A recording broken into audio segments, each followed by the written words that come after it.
Time for the papers. Dipti is with us here on set. We're going to talk about that stunning reversal. It's a dramatic case, this, if you don't know it, of Vincent Lambert, quadriplegic man here in France. Been on life support for 10 years now, hasn't he? That's right. He's been quadriplegic since a 2008 accident. He's been kept alive since then with intravenous food and water. His case has really become a symbol for the right to die debate in France because his own family has been torn over what should be done about Vincent Lambert, his parents advocating that he stays alive at all costs. His wife, on the other hand, calling for his feeding tubes to be removed.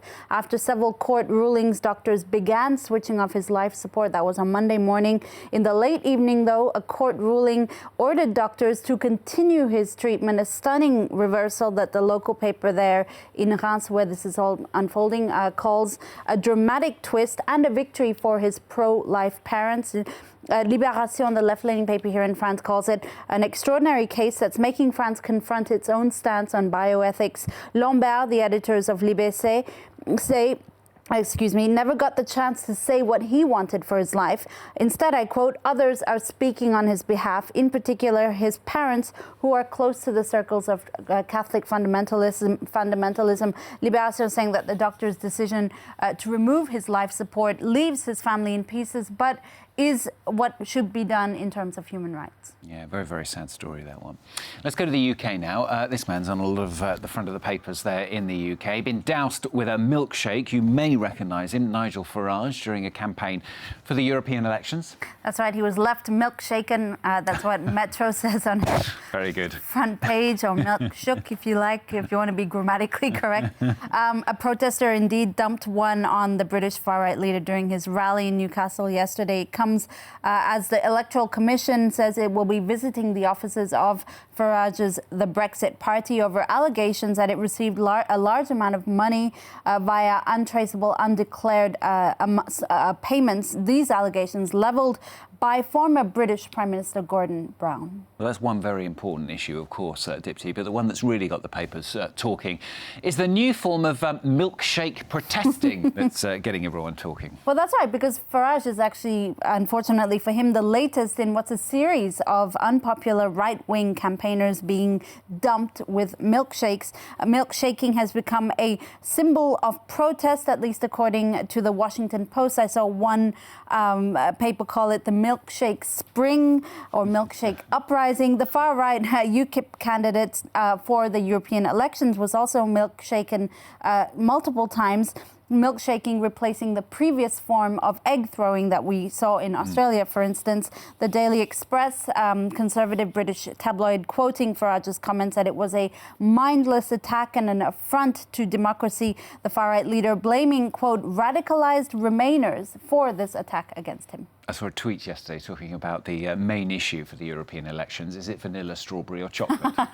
Very important. Let's head to Russia. Political journalists at the newspaper Kommersant have resigned en masse. That's right. It began with the firing of two journalists who published an article for Kommersant reporting on the imminent departure of one of Russia's most powerful politicians. Nearly a dozen of their colleagues resigned in solidarity on Monday. The Wall Street Journal explaining that it wasn't about the actual news of the article itself, but that the journalists were trying to show the decision-making process within the Kremlin, something that the Kremlin did not want to be made public. Kommersant is a well-respected paper, but it is owned by an Uzbek billionaire who's close to the Kremlin, so he was putting pressure on the journalists. In fact, the Latvian-based Russian language website Medusa has published a statement by those journalists at Kommersant in which they explain that the firings came because the journalists refused to reveal their sources and hence were fired under pressure from management. I quote, "It's an open attempt to repress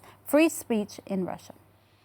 And finally from Dipti, a French mayor has been trying to encourage his constituency to, reproduce in order to keep a school open, quickly, presumably. Yeah, that's right. Jean Debouzy is the mayor of Montero in a department south of Paris. He's got a problem. Dwindling numbers of kids in the village means a local school is under threat of closure.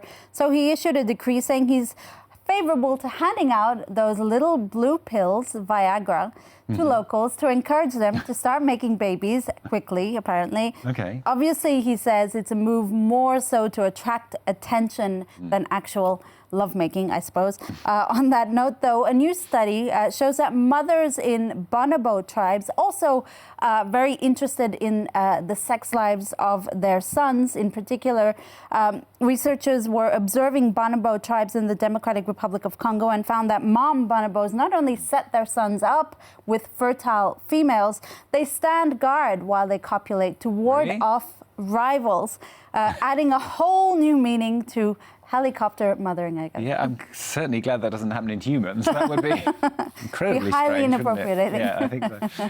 Thanks to particular role there with the papers on France 24.